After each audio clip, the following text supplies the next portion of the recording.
Salam sejahtera Malaysia, terima kasih kerana menonton video-video dalam channel ini. Sebelum kita mula, jangan lupa untuk tekan tombol subscribe, share, like, dan komen. Let's go!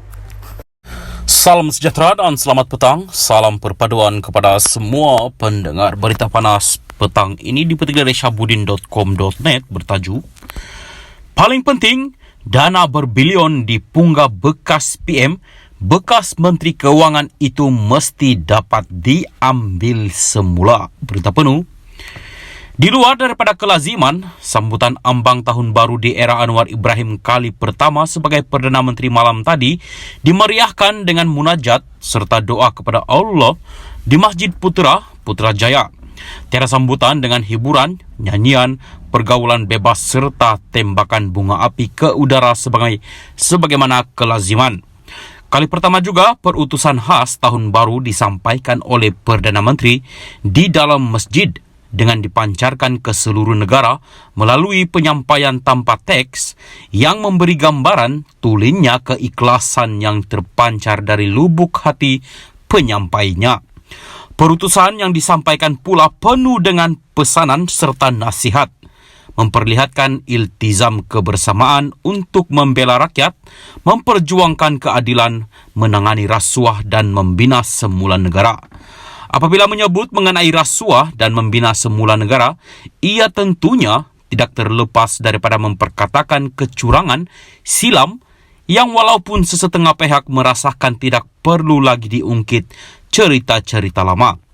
Sebagai pengajaran dan supaya tidak hilang pedoman, kisah-kisah lama sebenarnya perlu diceritakan semula agar sempadan tidak lagi mudah dilanggari. Saudara, kalau ada kesan pribadi kepada saya boleh maafkan, malah saya telah maafkan. Ini bukan soal politik kepartian, ini tugas rakyat Malaysia kalau nak jamin negara ini selamat, kata Anwar mengenai sikapnya yang tidak akan membiarkan perkara lalu berlalu begitu saja. Perdana Menteri seterusnya berkata negara akan selamat, terangkat martabat, serta harkatnya jika semua pihak mempunyai tekad untuk menghentikan amalan salah guna kuasa dan rasuah. Menurut Anwar, kerajaan yang dipimpinnya akan menamatkan amalan rasuah yang didakwanya menggunakan kepimpinan politik dan kedudukan dalam kerajaan sebagai kesempatan untuk memunggah kekayaan.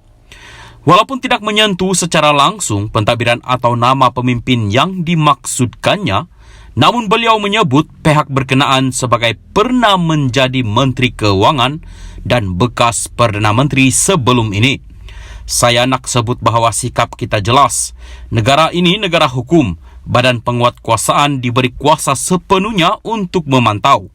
Tetapi saya nak nasihat juga rakan-rakan saya yang lain yang bercakap soal bersih dan hari-hari, saban hari menyerang beberapa tokoh dalam kerajaan perpaduan. Apatah lagi orang-orang yang pernah menjadi Menteri Keuangan dan Perdana Menteri yang tak kalah mereka berkuasa itu bukan dipunggahnya ratusan juta ringgit, bilion ringgit dipunggah. Jadi saya nak nasihatkan bahawa kerajaan ini akan pastikan sekurang-kurangnya sebahagian daripada dana yang dipunggah itu dipulangkan semula kepada rakyat. Ini bukan kecil jumlahnya, kata Anwar lagi tanpa memperincikan dakwaannya itu. Persoalan lain yang segera muncul berikutan itu ialah siapakah bekas Perdana Menteri dan bekas Menteri Keuangan yang beliau maksudkan itu?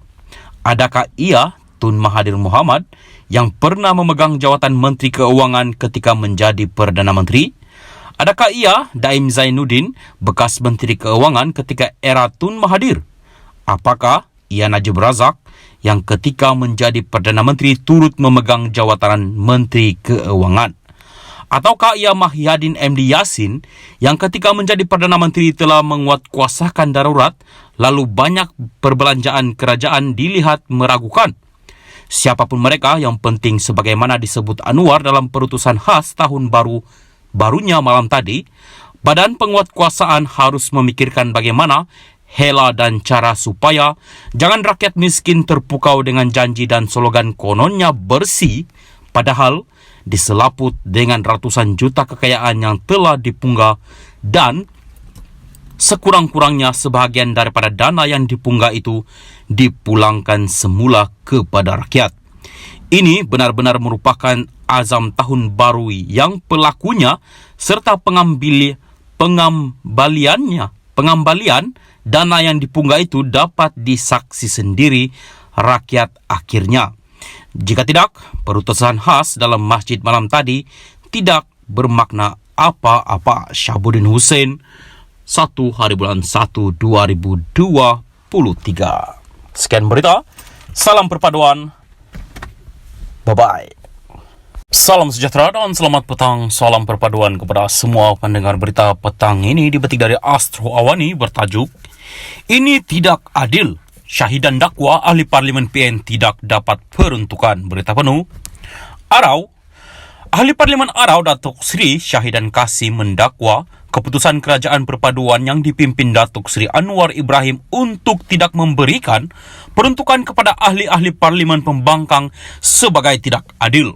Bagaimanapun, beliau menyatakan akan membuat perbincangan secara berterusan bersama pihak terlibat bagi memastikan isu berkaitan peruntukan dapat diselesaikan.